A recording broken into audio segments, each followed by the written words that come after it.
Aqui tem uma discussão de competitividade e produtividade. Olha, para o Nordeste crescer mais, ou se faz esse tipo de política de dar dinheiro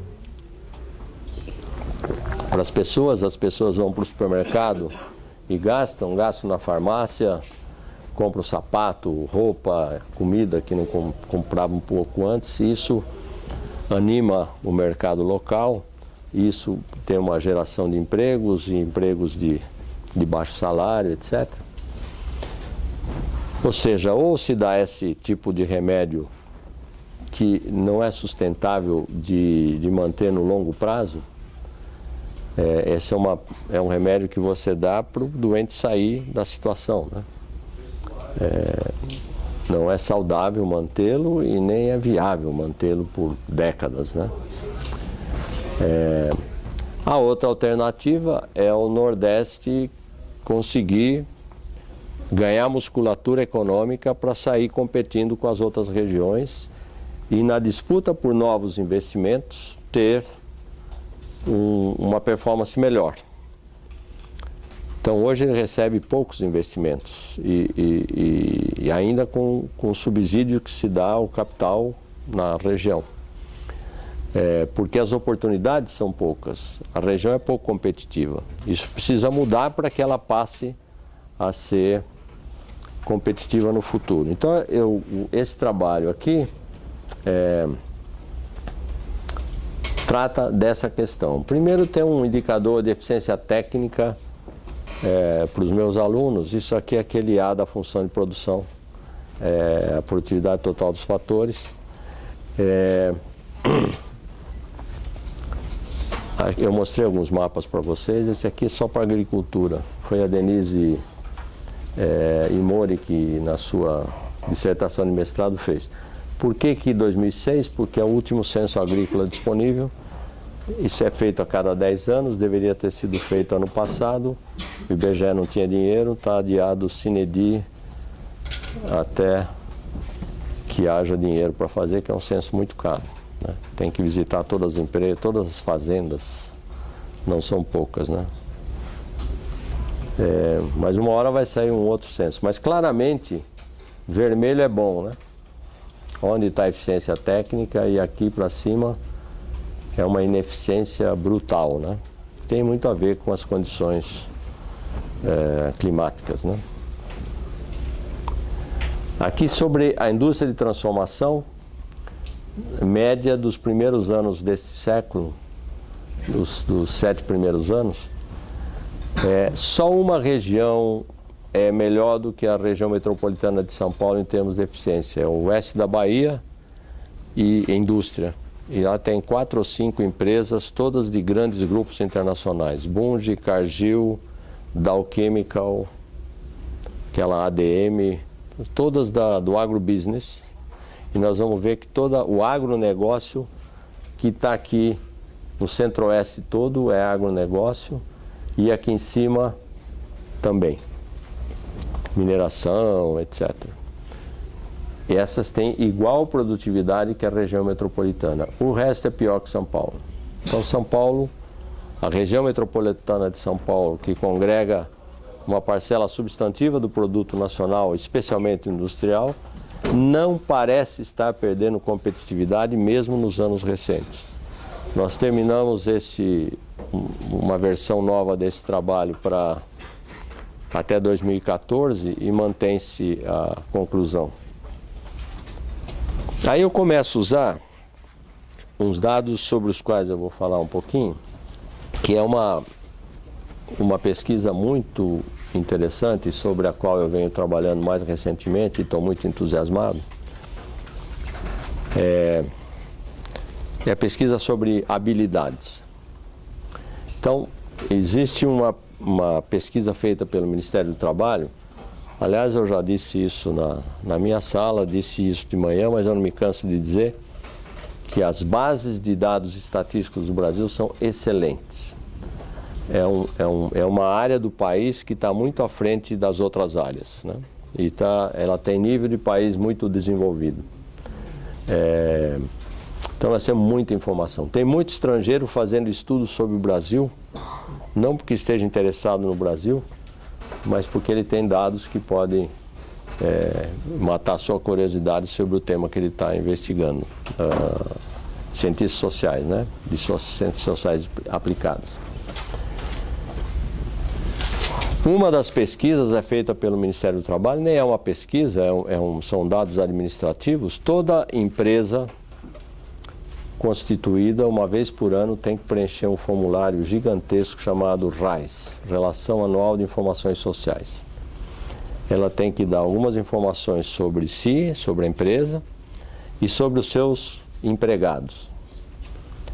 E aí tem nome, CPF, etc., gênero, idade, se tem o nível de escolaridade, a ocupação, o que o cara faz, e dados, e quanto ganha,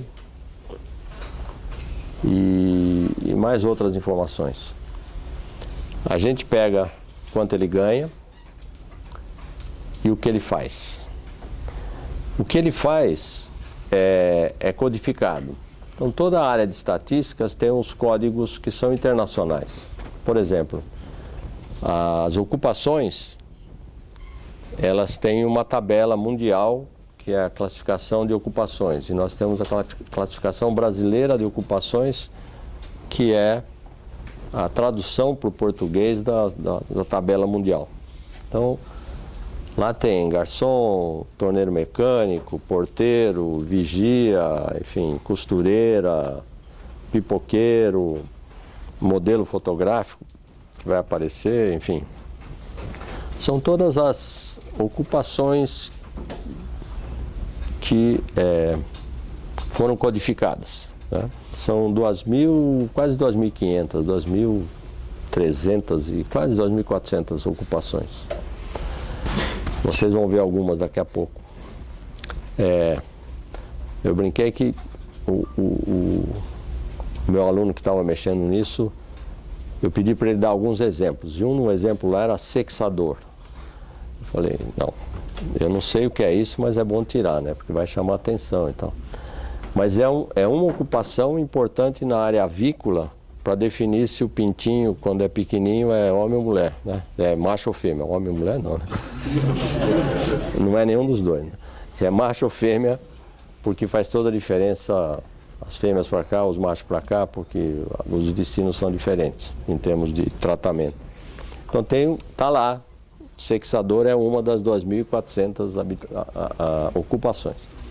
Bom, nos Estados Unidos, e eu descobri recentemente que a Alemanha também tem, e eu sei que o Japão também tem, foi feito um estudo para ver que habilidades a pessoa tem que ter para desempenhar aquela ocupação. E aí eles contrataram psicólogos, engenheiros do trabalho, psicólogos do trabalho, especialistas do setor, e fizeram um levantamento extensivo para, primeiro, descrever cada ocupação. Eu gosto de dar o exemplo do garçom. O que um garçom faz?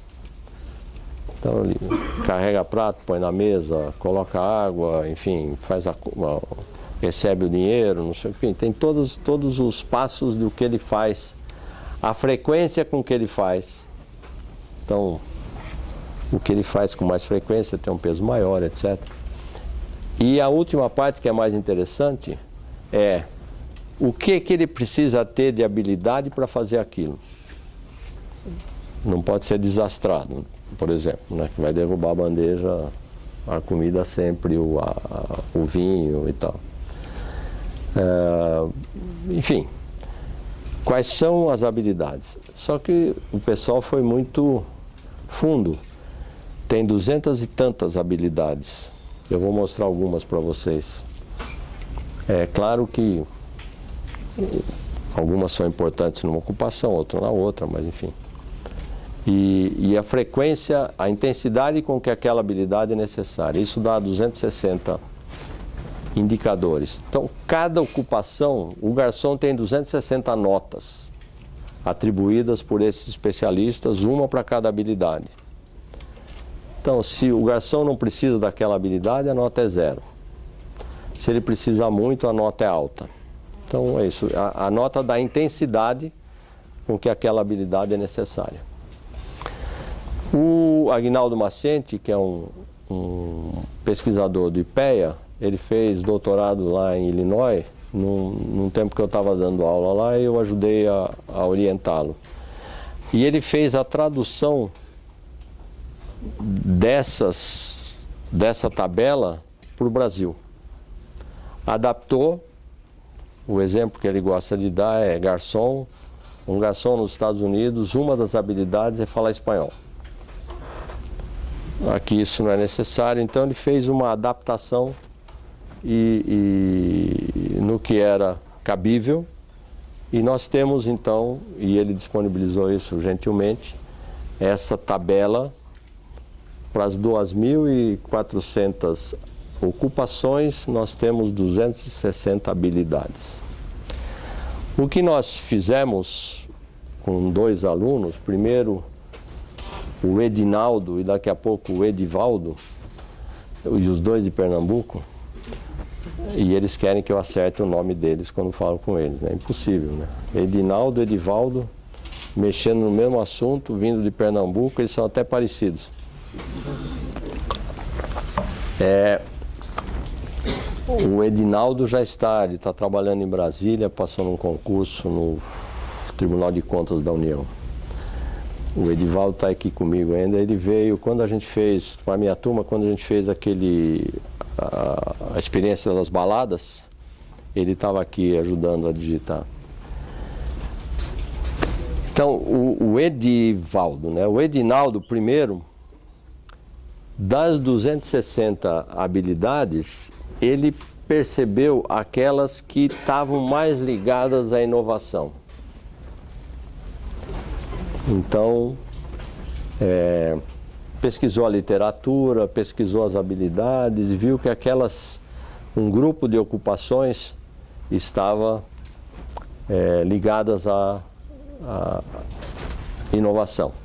E com base nisso, nós atribuímos essa nota para cada trabalhador dos municípios e chegamos com um índice de potencial inovativo da mão de obra de cada lugar no Brasil. E o que eu vou mostrar é isso. E o Edivaldo, nós temos uma outra preocupação, que é como o retorno às habilidades varia por tamanho urbano. Bom, a primeira coisa que a gente fez é definir as áreas industriais relevantes, que são aglomerados de municípios que têm indústria. São municípios que têm indústria cercados por municípios que têm indústria. São clusters de municípios. E chegamos a 17 aglomerações, que com 10% dos municípios e quase 70% de toda a produção industrial, todo o valor adicionado bruto industrial. Então, em 17 manchas do mapa, que estão aqui, você tem 10% dos municípios e 70% da produção industrial, mais um indicador de concentração. E esse é o potencial inovativo municipal, mas eu vou mostrar para vocês o alto potencial inovativo, onde está. Aqui em São Paulo, um pouquinho de Rio de Janeiro, né? Blumenau, Criciúma e Florianópolis, né? Aqui Porto Alegre, Caxias, um pouco o oeste do estado, com a indústria, o agronegócio, né? Tratores, máquinas colheitadeiras, etc. Uma coisinha em Salvador, uma coisinha em Recife, um pouquinho em Natal. Esses são municípios das áreas metropolitanas, mas isso aqui é muito pequenininho. Então, a indústria está concentrada, e a indústria que tem um potencial para fazer inovação está muito mais concentrada ainda, com base na qualidade das ocupações que há nos locais. Então, são lugares que empregam pessoas com uma qualificação que as habilita para, eventualmente, ajudar no desenvolvimento de inovações. Não quer dizer que o farão. É potencial. Mas isso já dá uma ideia, pensando em futuro, pensando em competitividade no futuro, obviamente o Nordeste está devendo, né? E aqui um zoom mais na região sul-sudeste. Não há grande...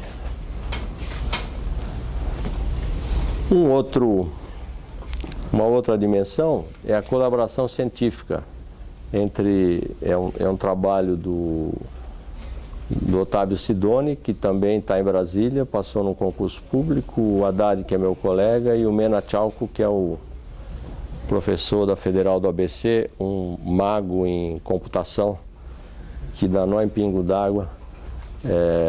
E eles fizeram... isso aqui é a concentração de colaboração. A gente, na ciência, trabalha muito em parceria. E onde estão os parceiros, né? Então, aqui nas ciências agrárias, eu mencionei que é mais espalhado. Ciências biológicas, São Paulo tem um papel grande, Rio de Janeiro. Ciências da saúde, a concentração é muito grande aqui embaixo, né? Ciências exatas e da terra, engenharias e ciências sociais aplicadas é um pouco mais distribuído. Então você tem, pensando em inovação, pensando em geração de ideias e das ideias produtos, a concentração é muito grande, né?